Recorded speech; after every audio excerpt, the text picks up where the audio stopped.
안녕하세요. 우리 동네 위험탐사 시민기자단 기자 유준영입니다. 여러분은 운전하면서 하루에 교차로를 몇 번이나 지나가시나요? 저 역시 하루에 수많은 교차로를 지나는데요. 오늘은 교차로 중에서도 최근 많이 설치되고 있는 회전 교차로에 대해 얘기해 보려 합니다. 특히 제가 살고 있는 홍성군 대교 1 교차로는 유독 교통사고가 잦은데요. 그 이유가 무엇인지 취재했습니다. 과거 대교 1 교차로가 있던 곳은 장항선 열차가 지나던 곳이었습니다. 그런데 이 장항선을 직선화하게 되면서 홍성역과 선로가 이설되고 그 위에 있던 구선로와 선로 위를 지나던 고가가 철거됩니다. 시간이 흐른 뒤 홍성군과 경기도 화성시를 잇는 서해선의 개통과 함께 추진된 홍성역 역세권 개발 사업과 홍성역과 내포신도시 간 교통 접근성 향상 및 차량 분산을 위한 내포신도시 첨단 산업단지 진입도로가 신설되고 이어 2021년 12월 15일 회전교차로 형태의 대교 1 교차로가 설치됩니다. 새로운 도로의 개통과 회전교차로 설치로 교통 흐름이 원활해질 것이라는 기대도 잠시 대교 1 교차로는 교통사고 다발 지역이라는 오명을 쓰게 됩니다.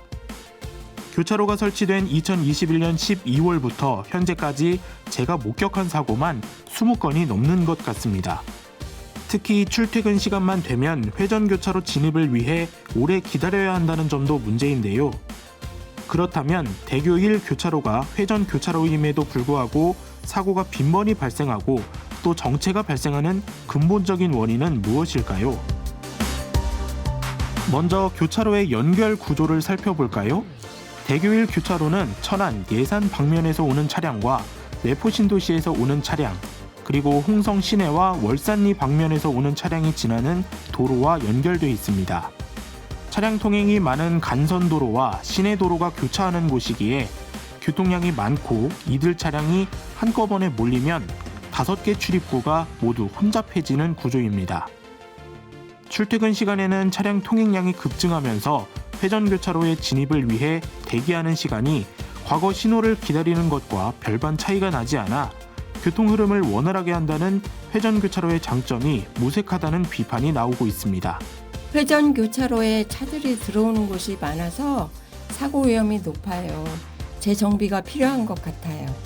한편 회전교차로의 회전차로 폭이 매우 넓어 동시에 회전하는 옆 차량이 제대로 보이지 않는다는 문제도 있습니다. 기자가 직접 회전교차로의 1차선으로 회전하면서 2차선에 있는 회전 차량이 보이는지 실험해 봤는데요. 회전 차량의 전면부가 3분의 1로 보이지 않는 점을 확인할 수 있었습니다. 또 차로폭도 문제인데요. 홍성군의 의뢰에 대교 1 교차로와 오감 2 교차로의 회전차로 폭을 비교했는데 대교 1 교차로의 1차선과 2차선 모두 550cm, 오감 2 교차로의 1차선은 490cm, 2차로는 600cm로 대교 1 교차로의 회전차로 모두 차로폭이 오감 2 교차로의 1차선의 폭보다 넓은 것을 확인할 수 있었습니다. 이는 회전교차로를 나갈 때와 차선을 변경할 때 옆 차선의 차가 제대로 보이지 않아 교통사고가 발생할 위험이 크다는 것을 의미하는데요. 이에 대해 홍성군청 관계자도 현재 개선 사업이 완료된 것이 아니라 추가적으로 진행할 부분이 있다고 답변했습니다. 사망사고와 통행시간을 줄여주는 효과가 있어서 전국 곳곳에 늘고 있는 회전교차로에서 교통사고가 매년 1000건 이상씩 발생하고 있습니다.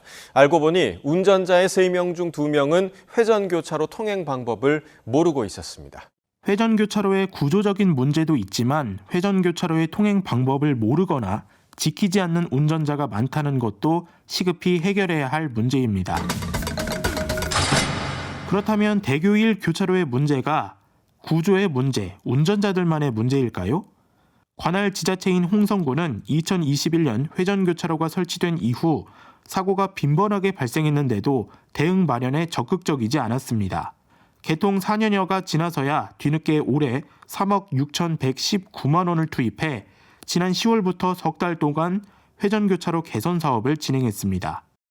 출입 차선을 줄이고 차선별로 이용할 수 있는 출입구를 노면에 표시하고 유도선과 표지판을 통해 통행 방법을 안내하는 등의 조치를 취했습니다. 하지만 오히려 개선 사업 후 교통체증이 더욱 가중되었다는 게 운전자들의 의견입니다.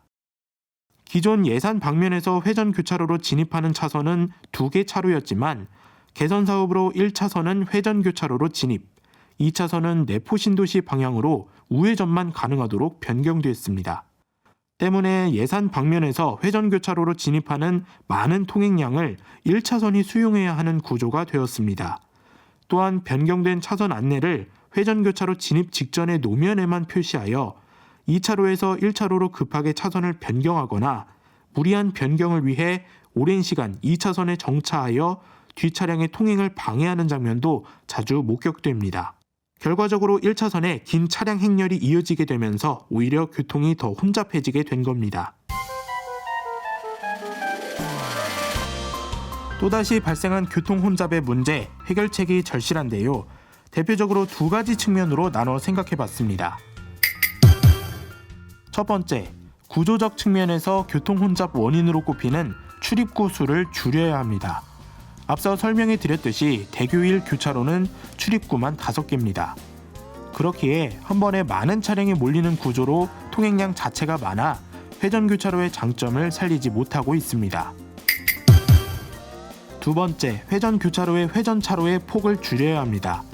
현재 대교 1 교차로의 회전차로를 보면 한 개 차로에 경차 2대가 붙어 주행해도 될 정도의 폭을 갖고 있는데요. 이에 따라 옆 차선의 회전 차량이 사이드미러에 잘 보이지 않아 접촉사고 위험성이 큽니다. 세 번째, 회전 교차로를 신호등이 있는 사거리나 오거리 형태로 구조를 변경하는 방법도 있습니다. 국토교통부의 회전교차로 설계 지침을 보면 오전 8시에서 9시 기준으로 차로의 통행량이 500대 미만이면 회전교차로를, 500대 이상이면 신호교차로를 권장하고 있습니다. 특히 대교 1 교차로처럼 교통량이 집중되고 혼잡한 교차로의 경우 신호에 따라 통행하는 오거리 형태가 오히려 교통사고를 줄이고 혼잡도를 완화할 수 있습니다. 실제로 충북 청주시에 있는 석곡 교차로는 회전교차로 형태지만 2019년부터 7개 차로의 통행량이 3,576대를 넘어서면서 극심한 교통정체가 발생하게 되었고 청주시가 신호등이 있는 사거리로 교체를 추진하고 있습니다. 마지막으로 운전자 측면에서는 회전교차로 통행 방법을 숙지하는 것이 필요합니다.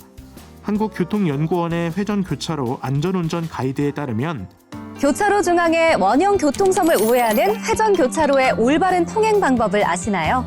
우회전은 바깥 차로를, 좌회전은 안쪽 차로를 이용해 통행하고 나갈 때 안쪽 차로는 안쪽으로, 바깥 차로는 바깥쪽으로 진출하세요.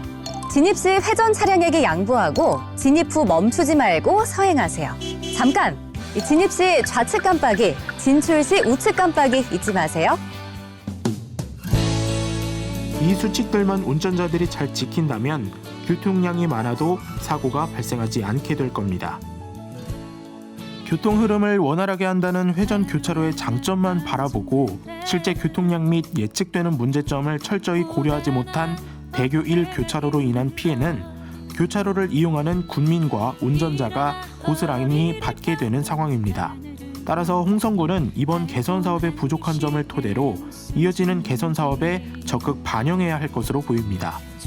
마지막으로 운전자들이 회전교차로의 통행 방법을 제대로 숙지하고 이를 지켜서 사고를 예방하려는 노력이 뒷받침되어야 합니다.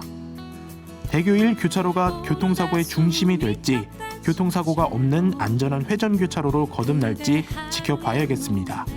우리 동네 위험탐사 시민기자단 유준영입니다.